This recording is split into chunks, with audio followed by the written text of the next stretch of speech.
Hi hello ವೀಕ್ಷಕರೇ, welcome to simple Bhagya kitchen. ಇವತ್ತು ನಾನು ಮಾಡ್ತಿರೋ ರೆಸಿಪಿ ಬಂದು ಹೂಕೋಸಲ್ಲಿ ಚಪಾತಿಗೆ ಸೂಪರ್ ಆಗಿರೋ ಕಾಂಬಿನೇಷನು. ಗ್ರೇವಿ ಹೇಗೆ ಮಾಡೋದಂತ ತೋರಿಸ್ತೀನಿ, ನೋಡೋಣ ಬನ್ನಿ. ನಾನಿವತ್ತು ನೋಡಿ ಕಾಲಿಫ್ಲವರ ಎಷ್ಟು ಸಣ್ಣ ಸಣ್ಣದಾಗಿ ಕಟ್ ಮಾಡಿ ಇಟ್ಕೊಂಡಿದ್ದೀನಿ. ನಿಮ್ಗೆ ಯಾವ ಸೈಜ್ ಬೇಕೋ ಆ ಸೈಜಿಗೆ ಕಟ್ ಮಾಡ್ಕೊಳ್ಳಿ. ಈಗ ಇದಕ್ಕೆ ನಾನು ಒಂದು ಸ್ವಲ್ಪ ಕಲ್ಲುಪ್ಪು ಹಾಕ್ತಾಯಿದ್ದೀನಿ. ಹಾಗೆಯೇ ಒಂದು ಚಮಚನಷ್ಟು ಇದೆಷ್ಟು ಮುಳುಗೋ ಅಷ್ಟು ನೀರು ಹಾಕೋಣ. ನೀವು ಫಸ್ಟೇ ನೀರು ಕುದಿಸಿ ಆಮೇಲೆ ಬೇಕಾದ್ರೆ ನೀವು ಕಾಲಿಫ್ಲವರ್ ಹಾಕೋಬೋದು. ಇಲ್ಲ ನೀವು ಡೈರೆಕ್ಟಾಗಿ ನೀರು ಹಾಕ್ತಾಯಿದ್ದೀನಿ. ಇಷ್ಟು ನೀರು ಹಾಕಿ ನೀಟಾಗಿ ಮಿಕ್ಸ್ ಮಾಡೋಣ. ಕೈಯಾಗೆ ಮಿಕ್ಸ್ ಮಾಡಿದ್ದನ್ನು ಒಂದು 5 ನಿಮಿಷನ ಬೇಯಿಸ್ಕೊಂಡು ಬರೋಣ. ನೋಡಿ, ಒಂದು 5 ನಿಮಿಷ ಬೇಯಕ್ಕಿಟ್ಟಿದ್ದೀನಿ.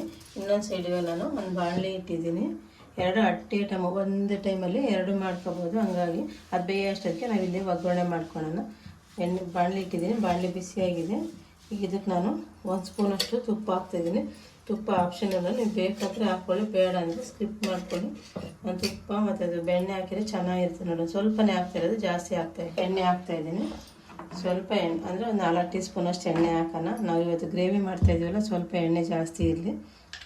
ಎಣ್ಣೆ ಹಾಕ್ತಾಯಿದ್ದೀನಿ ನೋಡಿ. ಇಷ್ಟು ಎಣ್ಣೆ ಹಾಕಿದರೆ ಸಾಕು. ಒಂದು 4 ಟೀ ಸ್ಪೂನಷ್ಟು ಹಾಕಿದರೆ ಸಾಕಾಗುತ್ತೆ. ಈಗ ನಾನು ಇದಕ್ಕೆ ನೋಡಿ ಪಲಾವ್ ಎಲೆ, ಲವಂಗ, ಚಕ್ಕೆ, 2 ಏಲಕ್ಕಿ ಮತ್ತು ಕಲ್ಲುವ ಎಲ್ಲ ತೊಗೊಂಡಿದ್ದೀನಿ. ಇದನ್ನು ಹಾಕ್ತಾಯಿದ್ದೀನಿ. ಎಣ್ಣೆ ಮತ್ತು ತುಪ್ಪ ಎರಡು ಬಿಸಿಯಾಗಿದೆ, ಹಾಕ್ತಾಯಿದ್ದೀನಿ ನೋಡಿ. ಹಾಗೆಯೇ ಒಂದು ಅರ್ಧ ಟೀ ಸ್ಪೂನಷ್ಟು ಸಾಸಿವೆ ಹಾಕ್ತಾಯಿದ್ದೀನಿ ನೋಡಿ. ಸಾಸಿವೆ ಚಟಪಟ ಅಂತೈತೆ. ಈಗ ನಾನು ಒಂದು 6 ಈರುಳ್ಳಿ ತೊಗೊಂಡಿದ್ದೆ, ಸಣ್ಣದಾಗಿ ಉದ್ದು ಕಚ್ಚಿಸ್ಕೊಂಡಿದ್ದೆ. ಈರುಳ್ಳಿ ಹಾಕ್ತಾಯಿದ್ದೀನಿ. ಈರುಳ್ಳಿ ಹಾಕಿದ್ದೀನಿ. ಇದು ಒಂದು ಅರ್ಧ ಭಾಗದಷ್ಟು ಫ್ರೈ ಆಗಿದೆ. ಪೂರ್ತಿ ಫ್ರೈ ಆಗೋದು ಬೇಡ, ಒಂದು ಅರ್ಧ ಭಾಗ ಫ್ರೈ ಆದರೆ ಸಾಕಾಗುತ್ತೆ. ಈರುಳ್ಳಿ ಒಂದು ಅರ್ಧ ಭಾಗ ಫ್ರೈ ಆಗಿದೆ. ಈಗ ನಾನು ಇದಕ್ಕೆ 1 ಸ್ಪೂನಷ್ಟು ಶುಂಠಿ ಬೆಳ್ಳುಳ್ಳಿ ಪೇಸ್ಟ್ ಹಾಕ್ತಾಯಿದ್ದೀನಿ. ನೀವು ಪೇಸ್ಟ್ ಏನೋ ಇಲ್ಲ ಅಂದರೆ ಶುಂಠಿ ಮತ್ತು ಬೆಳ್ಳುಳ್ಳಿನ ಆವಾಗಲೇ ಕುಟ್ಟಿ ಪೇಸ್ಟ್ ಮಾಡ್ಕೊಂಡು ಹಾಕ್ಕೊಂಡು ಚೆನ್ನಾಗಿರುತ್ತೆ. ಈಗ ನಾನು ಸ್ವಲ್ಪ ಹಸಿ ಕರಿಬೇವು ಹಾಕ್ತಾಯಿದ್ದೀನಿ. ಕರಿಬೇವು ಅಷ್ಟೇ ಬೇಕಂದರೆ ಹಾಕ್ಕೊಳ್ಳಿ, ಬೇಡ ಅಂದರೆ ಅದನ್ನು ಹಾಕಲೇಬೇಕಂತೇನಿಲ್ಲ, ಸ್ಕಿಪ್ ಮಾಡ್ಕೊಳ್ಳಿ. ನಾನೊಂದು 3 ಟೊಮಟನ ಸಣ್ಣದಾಗಿ ಹಚ್ಚಿಟ್ಕೊಂಡಿದ್ದೆ. ಮಾಮೂಲಿ ನಾಟಿ ಟೊಮಟನ, ಫಾರಮ್ ಟೊಮಟನ ಒಂದು 4 ಹಾಕ್ತೀವಿ, ನಾಟಿ ಟೊಮಟನ 3 ಹಾಕಿ ಸಾಕಾಗುತ್ತೆ. ಆ ಟೊಮಟನ ಹಾಕಿ ಚೆನ್ನಾಗಿ ಫ್ರೈ ಮಾಡ್ಕೊಳ್ಳೋಣ. ಟೊಮಟೊ ಸಾಫ್ಟ್ ಆಗೋವರೆಗೂ ಫ್ರೈ ಆಗಲಿ, ಹಾಗಾಗಿ ಇರಬಾರ್ದು ಹಸಿನೇ. ಅಲ್ಲಿ ನಾನು ಅರಿಶಿನ ಪುಡಿ ಹಾಕ್ಬೋದು. ಇದನ್ನು ಒಂದು 5 ನಿಮಿಷ ಕ್ಯಾಪ್ ಕ್ಲೋಸ್ ಮಾಡಿ ಬೇಯಿಸ್ಕೊಳ್ತೀನಿ. ಟೊಮಟೊ ಈಗ ಬೆಂದಿದ್ದು, ಒಗ್ಗರಣೆ ಎಲ್ಲ ನೀಟಾಗಿ ನೋಡಿ ಸಾಫ್ಟ್ ಆಗಿದೆ. ಈಗ ಇದಕ್ಕೆ ನಾನು 1 ಟೀ ಸ್ಪೂನಷ್ಟು ಖಾರದ ಪುಡಿ ಹಾಕ್ತಾಯಿದ್ದೀನಿ. 1 ಸ್ಪೂನಷ್ಟು, ನಿಮಗೆ ಖಾರ ಎಷ್ಟು ಬೇಕು ಅಷ್ಟು ನೋಡ್ಕೊಂಡು ಹಾಕ್ಕೊಳ್ಳಿ. ನನಗೆ ಖಾರ ಜಾಸ್ತಿ ಹಾಕ್ತಾರೆ. ಈ ಮಸಾಲೆಗೆ ಖಾರ ಜಾಸ್ತಿ, ಈ ಗ್ರೇವಿಗೆ ಖಾರ ಜಾಸ್ತಿ ಇರಬಾರ್ದು. ಹಾಗಾಗಿ ನಾನು 1 ಸ್ಪೂನಷ್ಟು ಮಾತ್ರ ಖಾರದ ಪುಡಿ ಹಾಕ್ತಾಯಿದ್ದೀನಿ. ಹಾಗೆಯೇ ಅರ್ಧ ಟೀ ಸ್ಪೂನಷ್ಟು ಧನಿಯಾ ಪುಡಿ ಹಾಕ್ತಾಯಿದ್ದೀನಿ. ನೀವು ಏನಾದರೂ ಮನೆಗೆ ಸಾಂಬಾರು ಪೌಡ್ರ್ ಮಾಡಿ ಇಟ್ಕೊಂಡಿದ್ರೆ ಆ ಸಾಂಬಾರು ಪೌಡ್ರಿಗೆ ಹಾಕ್ಕೊಳ್ಳಿ. ನೀವು ಹೊರಗಡೆಯಿಂದ ಸಾಂಬಾರು ಪೌಡ್ರ್ ತಂದಿದ್ರೆ ಆ ಸಾಂಬಾರು ಪೌಡ್ರಿಗೆ ಹಾಕ್ಕೊಳ್ಳಿ, ಚೆನ್ನಾಗಿರುತ್ತೆ. ಇವತ್ತು ನನ್ನ ಮನೇಲೇ ಮಾಡಿರೋಂಥ ಧನಿಯಾ ಪುಡಿ ಹಾಕ್ತಾಯಿದ್ದೀನಿ. ಒಂದು ಅರ್ಧ ಟೀ ಸ್ಪೂನಷ್ಟು ಗರಂ ಮಸಾಲೆ ಹಾಕ್ತಾಯಿದ್ದೀನಿ. ಮಸಾಲೆ ಜಾಸ್ತಿ ಹಾಕಬಾರ್ದು, ಹಾಗಾಗಿ ಎಲ್ಲ ಸ್ವಲ್ಪನೇ ಮಸಾಲೆ ಹಾಕಿ ಮಾಡ್ತಾಯಿದ್ದೀನಿ.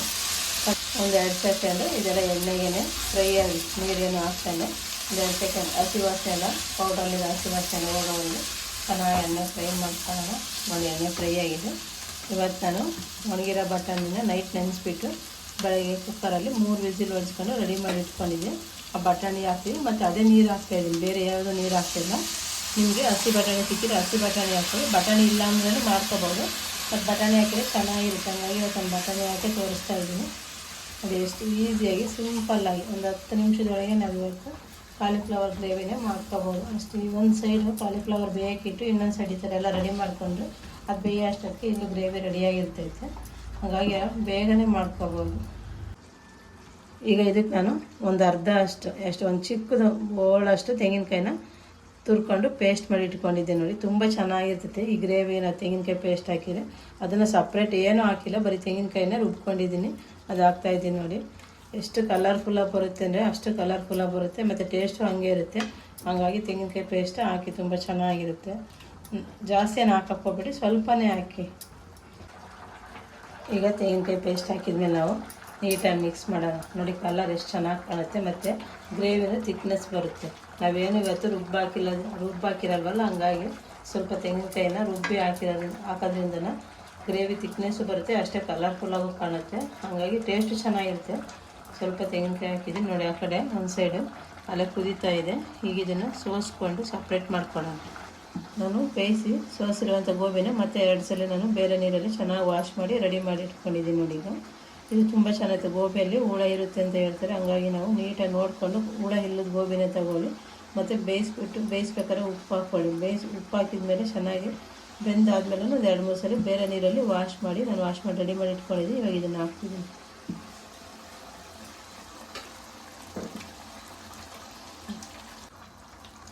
ಹಾಕಿದೆಲ್ಲ ಆಗಿದೆ, ನೀಟಾಗಿ ಮಿಕ್ಸ್ ಮಾಡೋಣ. ನಾವೀಗ ಉಪ್ಪು ನೋಡಿಕೊಂಡು ಉಪ್ಪು ಹಾಕೋಣ. ನಾವೆಲ್ಲ ಗೋಬಿ ಬೇಯೋಕ್ಕೆ ಉಪ್ಪು ಹಾಕಿದ್ವಿ, ಎಷ್ಟು ಬೇಕು ಅಷ್ಟು ನೋಡಿಕೊಂಡು ಉಪ್ಪು ಹಾಕೋಣ. ನಿಮಗೇನೋ ನೀರು ಬೇಕು ಅನಿಸಿದೆ ಈ ಟೈಮಲ್ಲಿ ಒಂದು ಗ್ಲಾಸಷ್ಟು ನೀರು ಹಾಕ್ಕೊಳ್ಳಿ. ಇಲ್ಲ ಬೇಡಪ್ಪ ಸ್ವಲ್ಪ ಗಟ್ಟಿನೇ ಇರಲಿ ಅಂದರೆ ನೀರೇನು ಹಾಕೋದು ಬೇಡ. ನಾನೇನು ಬಟಾಣಿ ನೀರು ಬೇಯಿಸಿದ್ದೀನಲ್ಲ ಅದೇ ನೀರು ಹಾಕಿದ್ದೀನಿ, ಬೇರೆ ಏನು ನೀರು ಹಾಕಿಲ್ಲ. ಆಲ್ರೆಡಿ ನಾನು ಬೇಯಿಸೋಕ್ಕೆ ಉಪ್ಪು ಹಾಕಿದ್ದೀನಿ. ಹಾಗಾಗಿ ಈಗ ಸ್ವಲ್ಪ ಉಪ್ಪು ಹಾಕ್ತೀನಿ, ಜಾಸ್ತಿ ಹಾಕ್ತಾಯಿಲ್ಲ. ಸ್ವಲ್ಪ ಉಪ್ಪು ಹಾಕಿದ್ರೆ ಸಾಕಾಗುತ್ತೆ. ಉಪ್ಪು ಹಾಕಿ ನೀಟಾಗಿ ಒಂದ್ಸರಿ ಮಿಕ್ಸ್ ಮಾಡಿ ಒಂದು 2 ನಿಮಿಷ ಬೆಂದಿರುತ್ತಲ್ಲ, ಏನು ಜಾಸ್ತಿ ಹೊತ್ತು ಬೇಯೋದೇನು ಬೇಕಾಗಲ್ಲ. ಒಂದು 2 ನಿಮಿಷ ಬಿಟ್ಟರೆ ಸಾಕು, ಬೆಂದೋಗ್ಬಿಡುತ್ತಿದ್ದು. 2 ನಿಮಿಷ ಆಗಿದೆ ನೋಡಿ, ನೀಟಾಗಿ ಬೆಂದಿರುತ್ತೆ. ಈಗ ಜಾಸ್ತಿ ಟೈಮ್ ಏನು ತಗೊಳಲ್ಲ. ಲಾಸ್ಟಲ್ಲಿ ನಾನು ಇದಕ್ಕೆ ಕೊತ್ತಂಬರಿ ಸೊಪ್ಪು ಹಾಕ್ತಾಯಿದ್ದೀನಿ ಮೇಲೆ. ಇದು ಉಪ್ಪು ಸರಿ ಥರ ಗ್ರೇವಿ ಮಾಡ್ಕೊಂಡು ತಿನ್ನೋದ್ರಿಂದ ತುಂಬ ಚೆನ್ನಾಗಿರುತ್ತೆ. ಯಾವುದಕ್ಕೆ ಬೇಕಾದ್ರೆ ನಾವು ಹಾಕ್ಕೊಂಡು ತಿಂತಾ ಇರ್ಬೋದು. ಇದಕ್ಕೆ ಹಾಕ್ಬೇಕು ಅದಕ್ಕೆ ಹಾಕ್ಬೇಕಂತ ಏನಿಲ್ಲ. ದೋಸೆಗೂ ಚೆನ್ನಾಗಿರುತ್ತೆ, ಪೂರಿಗೂ ಚೆನ್ನಾಗಿರುತ್ತೆ, ಹಾಗೆ ಚಪಾತಿಗೂ ಚೆನ್ನಾಗಿರುತ್ತೆ. ತುಂಬ ಚೆನ್ನಾಗಿ ನೋಡಿದ್ರಲ್ಲ ವೀಕ್ಷಕರು, ಇವತ್ತು ನಾನು ಆ ರೀತಿ ಹೂಕೋಸಲ್ಲಿ ಗ್ರೇವಿ ಮಾಡಿದೆ ಅಂತ ನೀವು ಇದೇ ರೀತಿ ಒಮ್ಮೆ ಟ್ರೈ ಮಾಡ್ತೀರಲ್ವ, ಟ್ರೈ ಮಾಡಿ, ತುಂಬ ಚೆನ್ನಾಗಿ ಬರುತ್ತೆ. ಹಾಗೆ ಲೈಕ್ ಮಾಡಿ, ಶೇರ್ ಮಾಡಿ, ನಮ್ಮ ಚಾನಲ್ನ ಸಬ್ಸ್ಕ್ರೈಬ್ ಮಾಡಿ, ಪಕ್ಕದಲ್ಲಿರುವ ಬೆಲ್ ಐಕನ್ ಬಟನ್ನ ಕ್ಲಿಕ್ ಮಾಡಿ ಆಲ್ ಅಂತ ಸೆಲೆಕ್ಟ್ ಮಾಡಿ ನಾವು ಹಾಕೋ ಹೊಸ ವೀಡಿಯೋಸ್ ಎಲ್ಲ ಬೇಗನೆ ನೋಡ್ಬೋದು ನೀವು. ನೆಕ್ಸ್ಟ್ ವಿಡಿಯೋದಲ್ಲಿ ಸಿಗೋಣ.